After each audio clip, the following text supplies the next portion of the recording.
Let's go. So before applying for a job, so we must put in the employer shoes, but before applying, we need to research the company.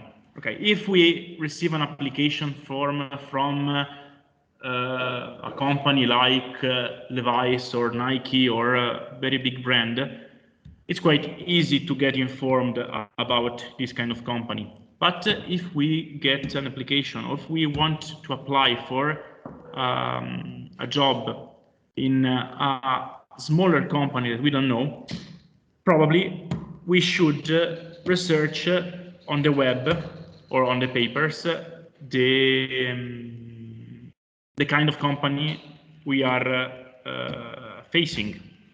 Okay, so go on the company website, reading articles, just to have clear what is the company dealing with. Okay, because if I go to a job interview and I don't know what the company is doing, 100% sure I won't be hired. After that, after I have researched the company, I get some information about the company, I analyze the job description.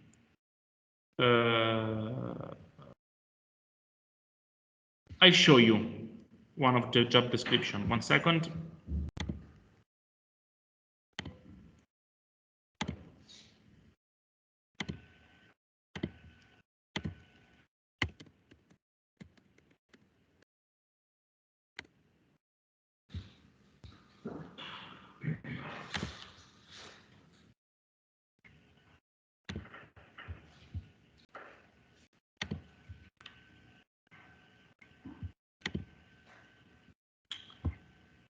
Okay.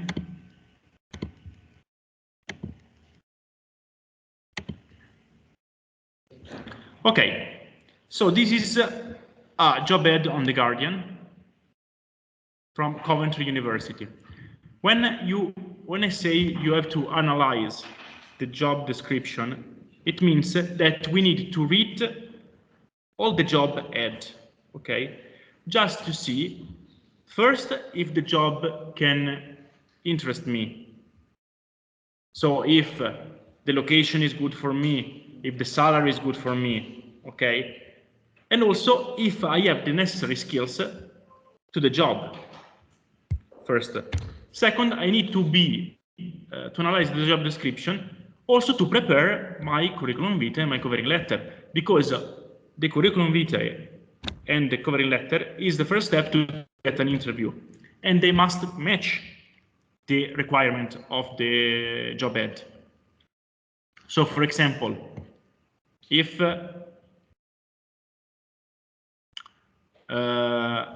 this job ad is asking for, I took the academic dean of Faculty of Engineering. Okay, if this ad is asking leadership skills, strong track of record academic achievement, experience delivering sustainable change, I would put in my curriculum vitae that I've got good leadership skill, okay? I would put all my academic achievement, okay? I will highlight it. And all the stuff that are required.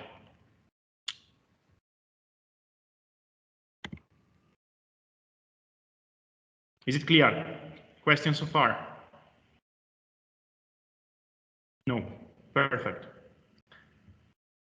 So after I analyze the job description, I do some research about myself.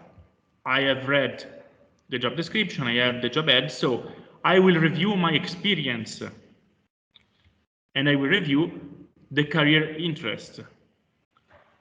Then, when I see, okay, this job ad could match my interest, could match my position, could match my skill, I decide what is the relevant skill, what is relevant to the particular job, what is so relevant that I put it in the curriculum vitae.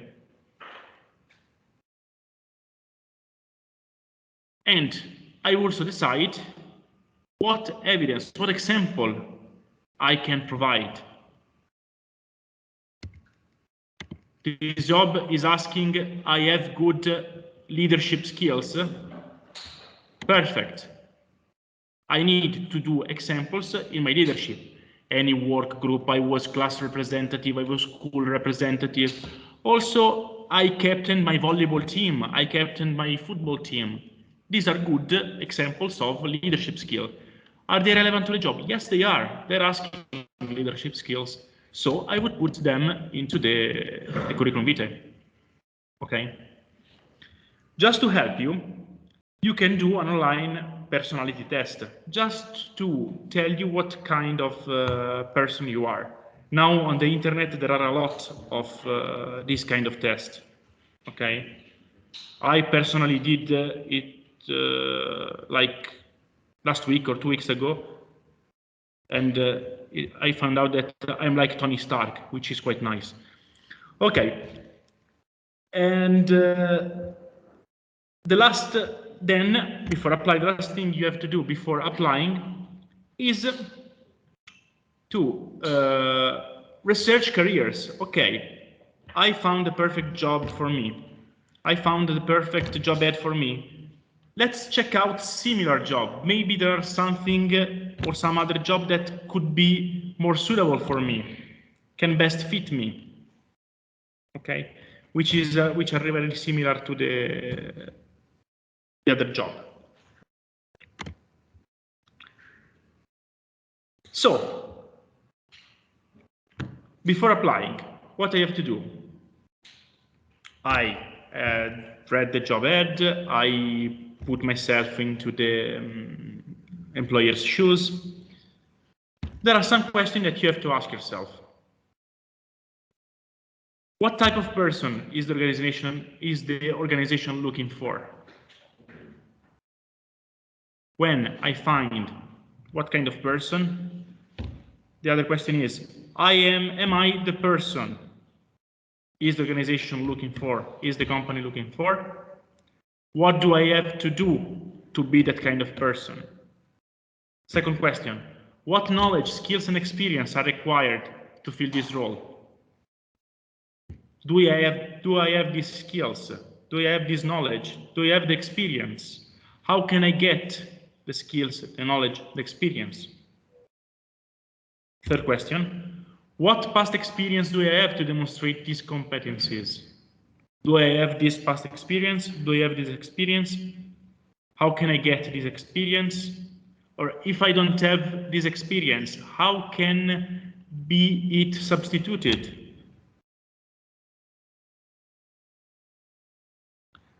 Where did I get the competencies or the skills without the experience?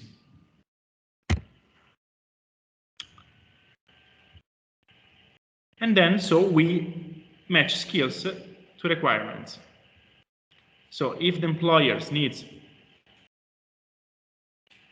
communication, teamwork, leadership, initiative, customer care, IT, commercial awareness, I would put my evidence. For example, for communication, an example is I gave a lot of presentation to the class. Teamwork, give an example of cooperative learning. Leadership, I was class representative. Initiative, I was the fundraiser for a charity organization. Customer care, I worked in a clothes shop, I worked in a bar, I worked in a restaurant. IT, I designed a new website, I designed an app. Okay, this kind of stuff. Okay, questions so far? No. Sorry, what, Davide?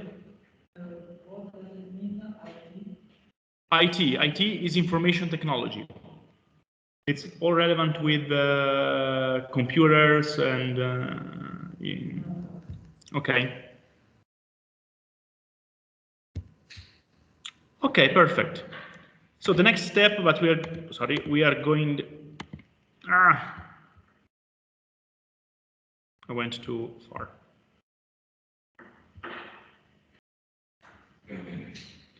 Okay. The next thing you have to do is the creating a curriculum vitae, but we are going to do it next because we have 5 minutes before the break. We don't have time. We are doing it in the next session.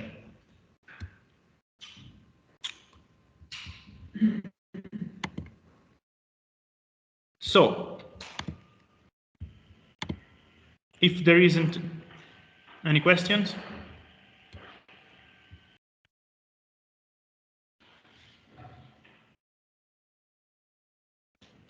what do you think about the interview?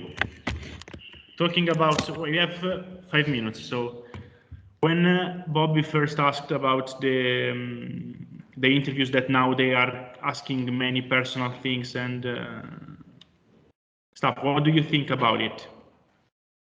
Well, I actually meant more that nowadays people are looking at your personal, like your skills, as in leadership skills, teamwork skills, things like that, not like personal things like, do you want to get married? Do you want to have children? I meant personal skills with other people, social skills.